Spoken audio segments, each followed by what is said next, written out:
Hello, I'm Iya Gozum and you're watching Rappler Talk. Joining us today is Dr. Likha Minimo, geologist and director for knowledge sharing at the University of the Philippines Resilience Institute. Thanks for joining us today, Dr. Minimo. Thank you. Okay, so maybe we can start with the reasons you see why there are still development projects and settlement areas in places where it's already identified that they're susceptible to landslides and natural disasters. So in our study in 2018 in Mindanao, we found two major issues. So first is the actual planning of the LGUs. So even if we have the maps and the national level, we have tools for our LGUs, not many LGUs in Mindanao have actually implemented those guidelines, like really doing the comprehensive land use plan or the provincial frameworks or plans for their territory. So we found that around less than half at some time in 2018. So we think that lack of actually prioritizing the land use planning could be one of the issues there. Kasi yung land use plan, it's also the basis for the zoning ordinance. And the zoning ordinance is what the LGU can use to police, for example, to guide them out, to tell people where they can and cannot build. So if you do not have that updated, kunyari yung zoning mo ay 19, before the guidelines were set for disaster risk reduction and climate change adaptation, not all zoning ordinances, if they exist, are responsive to multi-hazards. So, baka outdated yung plan and also the legislation for it. So, before we saw that as one of the main problems in Mindanao. And then, the second, may different reasons bakit hindi yun yung napaprioritize ng LGUs, but mostly it boils down to the political will and priorities of the LGUs to actually prioritize land use planning and zoning ordinances. If they allot people for that, if they allot resources and really time for planning. The second is some LGUs, many areas in Mindanao are really in high-risk zones. So, as in, when you talk to them, sabi namin, ma'am, wala na kaming malilipatan. Even if we know our communities are in danger, everything else in the town is either high risk sa landslide or high risk naman sa flood kung mababa yung, or flat yung area. So, yun yung usually binabalance nila. Wala silang malipatan within their LGU or walang makapag-offer ng suitable na relocation area. Either when we say suitable, walang risk or they also have livelihood. So yun din yung isa sa binabalanse usually ng LGU. And of course, if they have, for example, in mining or forestry industry, high risk talaga yung locations na yun to begin with kasi you find, of course, the forestry industry, nasa forest, nasa steep areas sila. Yung mining areas, they are really, yung metals kasi natin, they usually get concentrated in areas that are either volcanic o kaya may structures or may fault. So, tendency maging talaga sila in areas that are high risk, steep slopes, unstable slopes, kaya usually yung mga mining industry, they would hire many engineers to make sure their site is safe for operations when they extract materials. But in the communities, they don't have that. They can't hire engineer forever to keep up the slopes, ganyan. Even our roads are not that maintained. So actually, the area where the landslide happened in Mako was near mining town. So a lot of environmental advocates and groups were sounding the alarm na, and also pointing out, suggesting the link between the mining activities and the mining activities actually compounded the landslide. What can you say about that? Are there nuances that we should take when we suggest this kind of link between mining activities and natural disasters? Yes. Dun sa mga naaral namin sa Mindanao then in 2012 and 2017, there were landslides similar to this. Usually, babalikan mo yung history ng community. Some of them were resettled there nung nag-migrate yung mga tao. Some are because it used to be a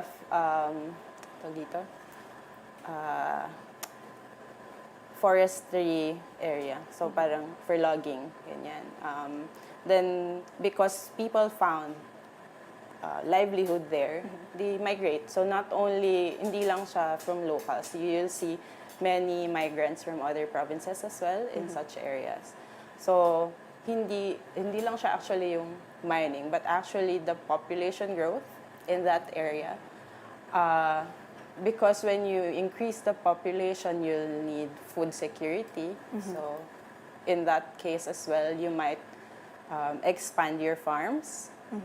People will find other means to support their communities, diba? So you expand your farms, you increase the areas that are cemented or concretized. So nagkakaroon ka rin ng the water does not seep through the land anymore because you have the cemented roads, ganyan. And if the drainage is not properly designed, it could also be sources for landslides as well. We can see that if you look at the photos sa Davao area, hindi lang dun sa slope na yun yung landslide. Maraming sa roads din siya nagsisimula. And fortunate lang for, I think, na walang tao sa baba ng slopes na yan. But the one in Masara, may katapat talaga siya na community. So we're seeing na development and economic opportunities actually trump kung ano mang natitirang political will to implement geohazard maps, right? But besides political will, what are the technical capacities or knowledge na dapat meron yung local government unit to be able to, what we're always saying, implement geohazard maps? Kasi, for example, national government officials would always say that, di ba, na kailangan, we have to implement geohazard maps. We have to do that to prevent these tragedies. But it's easier said than done, right? What are the technical capacities na kailangan ng LGU? And ano yung support na dapat binibigay ng national government to enable this local government units? So, yeah, one of the I think key factor dyan, nung in-interview ko rin yung mga DRRM officials, ang usual problem nila, even their planning division ay walang enough people or not all of them are skilled with GIS na level na skills, which now is required ng Department on Settlements and Urban Development. So, now, it's required, but they have to keep up with that. And usually, highly technical yung skills na yun. They either need training or they need to hire people. Ang nagiging problem nila, kunyari may marunong sa isang small LGU, if they get trained, baka ma-pirate sila ng province kasi mas afford ng province yung pagpasweldo sa kanila kasi highly technical. And of course, people would aim for higher pay. And then, if in reality nga parang naging discussion to nun when we discussed in the Senate about the modernization of EVOX. Nabanggit yun, hindi ba kailangan kunyari ng LGU, ng technical expert, kunyari geologist, or so there were discussions as well among architects kung dapat ba parang meron tayong public architect para merong pwedeng lapitan yung mga tao on paggagawa sila ng bahay, nasa safe zone ba? Tama ba yung design ng bahay ko? Kasi these services are very expensive. So even if alam ng tao na baka nasa danger zone sila, they can't afford such services. So usually, yung mga houses natin, they don't follow the building code or the water code. So, they are in harm's way. So, or they're wala na lang choice yung people but to stay and unsafe zones or even build unsafe houses. Looking at the bigger picture, disaster preparedness is not just about having the scientific data, it's also about having people who knows how to navigate through it, how to implement it. We need people in the bureaucracy, in the local government, in the national government, who have the political will to actually make people safe. Up to what extent can you say yung influence ng academic institutions like UPRI when it comes to the mission of making people safe, and does it ever frustrate you sometimes? Kasi you have the technical know-how, you know that this is how things should be going, but apparently with tragedies like in Mako, Davao de Oro, it keeps happening.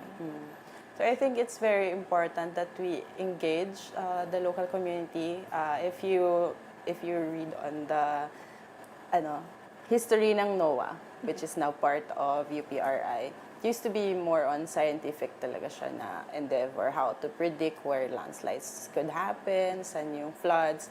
But due to the experiences in 2012, nung Pablo, as well as in 2014 kay, at Yolanda, 2013 pala. Naging apparent talaga na we need to engage the communities. It's not enough that we present the maps. We have to explain as well what they're used for.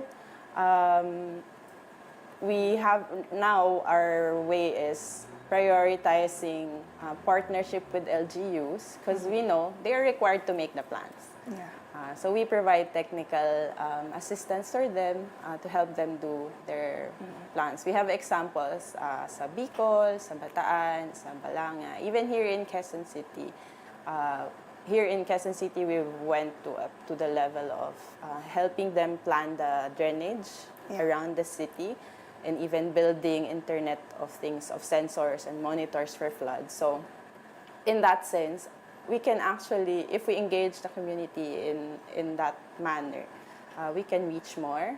Yeah. But we see that it's not enough kung lahat kami sa RI lang yung gagawa. So we are also capacitating the SUCs. So para mas marami yung reach natin across the country, we help build capacity in SUCs, then they can partner with their LGUs for their plans and for their zoning ordinances, for example.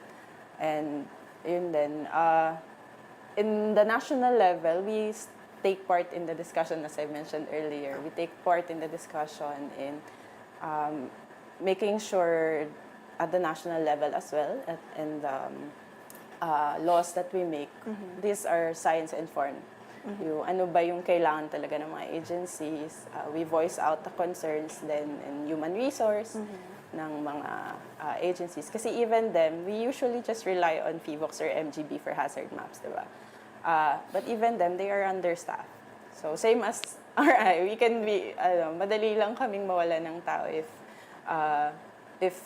there are better opportunities for our scientists. We can't stop them from going for that. Yes. What's your experience like working with communities?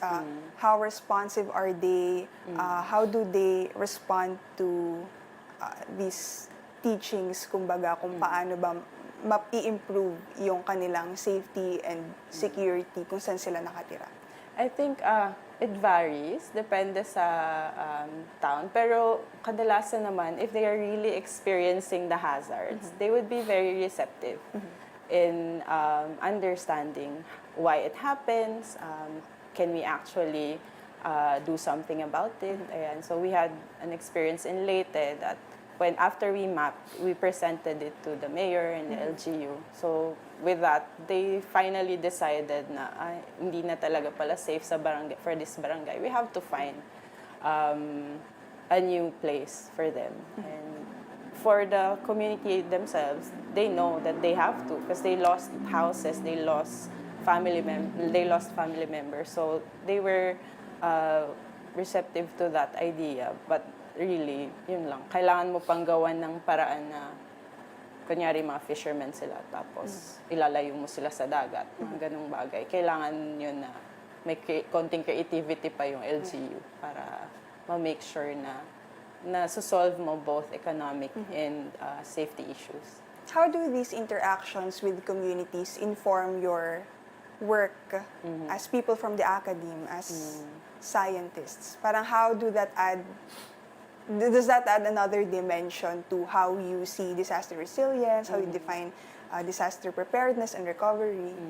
So ako personally, in my conversations with LGUs, with people on the ground, it helps me shape my research questions as well. Parang tama ba na pag gawin ko pang masyadong detalyado on very technical things, or let's focus on how we can really apply it on the ground. So yun siguro, marami sa amin even here in RI, yun yung mga nagiging push din. So, okay, ito na yung alam natin. Then, how do we apply it on the ground? How do we make sure when the LGUs see the data, they know how to decide. Even yung formatting ng website, for example, ng NOAA, mahalaga yun. Ano ba yung kailangang numbers or colors na nakikita ng decision makers para magamit nila yun for response or magamit nila for their plans. We even try to research on that right now.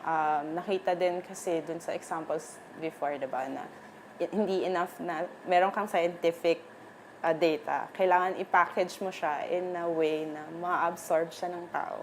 So we're even researching on what are the different ways we can reach the public better. So, we are planning now mga TV programs, mga na pangbata, mga stories, board games. Even, in the past years, nag-design ang RI ng board game that can be used for training LGU as well, or kids.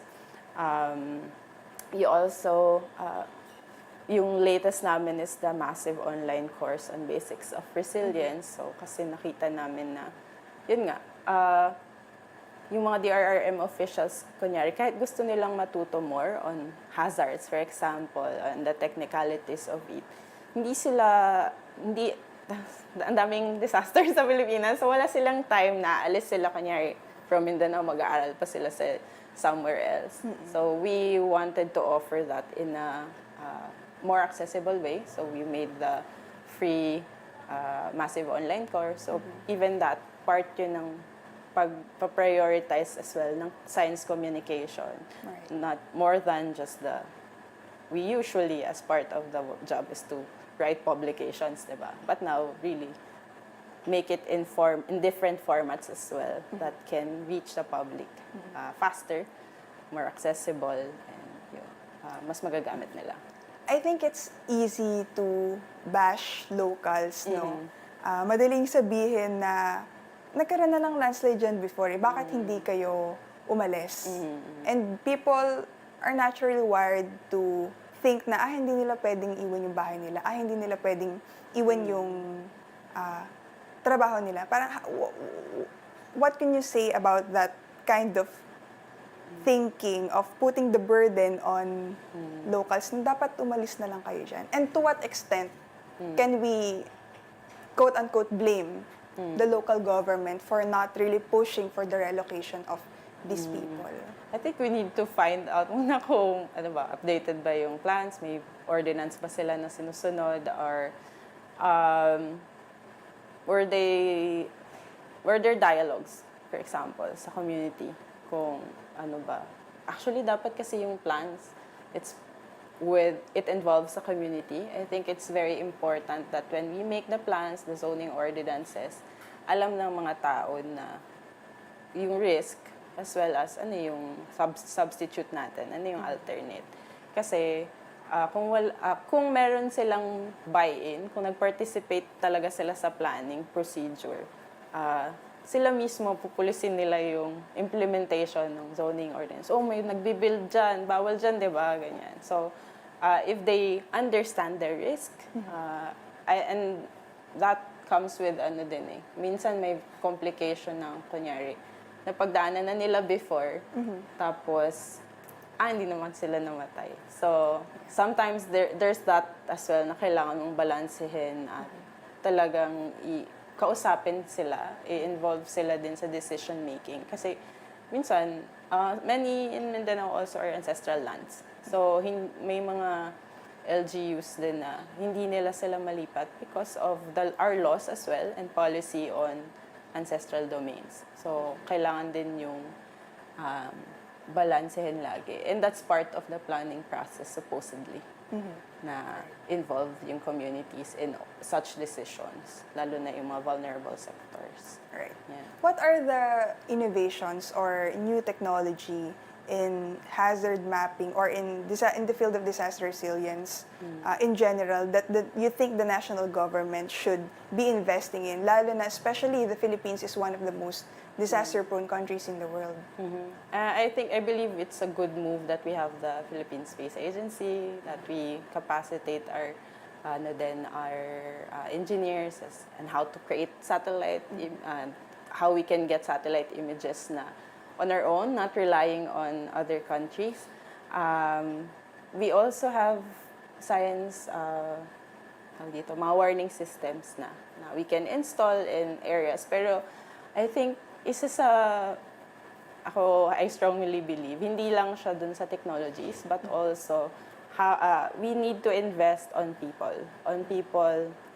who will interpret the data, and who will reach out to the communities to explain the risks as well, and how to facilitate that planning process in the LGUs. That takes a lot of technical expertise as well, in experience then, even not just sciences and technologies, but also yung community engagement, which is nasa community development, social work. Sila yung mas may skills for that.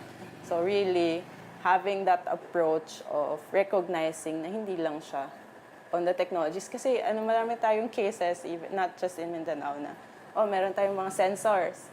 Pero pag natapos na yung funding, wala namang local person na nakapacitate to continue analyzing that data, predicting when the flood will happen.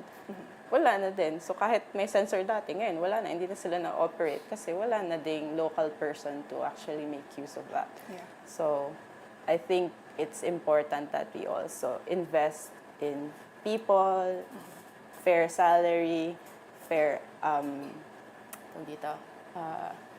regularization and tenure, which is naging discussion din to sa Senate about PVOX and other agencies. Ayun, mahalaga siya. Kahit sa DRRM offices, yan yung usual nila na problem na puro sila job orders, ganyan. Yeah. So, if you want to make your operation sustainable, you have to invest on people who can stay longer. And because you train them, pag aalis sila, nasasayang yung money, effort, and time for all what you've investment to them. So, maganda din na nare-regularize sila para matuloy-tuloy ba yung kasi mahalaga sa disaster studies yung institutional memory, ganyan. Yeah. So kapag laging bago yung tao, nangyayari to usually pag elections, may mga LGU officials na papalitan nila yung DRRM officials, so kunyari. So bago na naman. Pag may dumating na bagyo, mag-a-adjust sila, hindi nila alam yung protocols or aaralin pa nila. That becomes a vulnerability for the LGU. So, mahalaga sana na yun. Na-protect din yun from politics. Yung pag-change ng mga tao bigla. Do you think it's time that we change our mindset when it comes to disasters? Kasi usually, for example, in the case of the Davao de Oro landslide, it happened, and then after that, there was geohazard mapping and assessment, and then no follow-throughs. And then it happened again 16 years later, and we're all alarmed. And then maybe a few months later, it will be wiped out from memory again. What do you think should we change in our mindset to make it more, I think, long-term? Yung pag-iisip natin, yung pag-respond natin, and pag-anticipate sa disasters, lalo na in the areas that were already identified as highly susceptible? I think very important talaga na i-approach siya in a way na we know that we live in systems, parang ganyan. We have the economic side, we have the livelihood side talaga, and then safety. And paano mo ba, I think mahalaga sa LGUs, for example, based on the studies that we had, hindi enough kasi minsan, lalo na pag smaller LGUs, hindi enough yung funds nila. They'd have yung ira nila maliit din. So, kailangan pa nilang to grow their own economy or grow their own livelihood programs as well. Kasi people will if they understand the risk and they are given a better alternative, they themselves will aim to find a better place to build their home. They will find safer places for their families. Kasi ayaw naman natin na tumitira tayo, palagi tayong nag-worry, kailangan bang mag-evacuate, ganyan. Ayun, kailangan siya na tagusin natin kasi yung mga root problems. And one of that is really on the vulnerability of sectors. Yung may livelihood ba sila? Are we giving the people the social services that they need? If people are given access to that in the places that you want them to resettle in, I think they will make the choice to move out of harm's way and to protect their families and their homes. All right. Thank you so much. Again, we've been talking to Dr. Likha Minimo of the UPRI Resilience Institute. Again, this is Iya Gozum. Thanks for tuning in.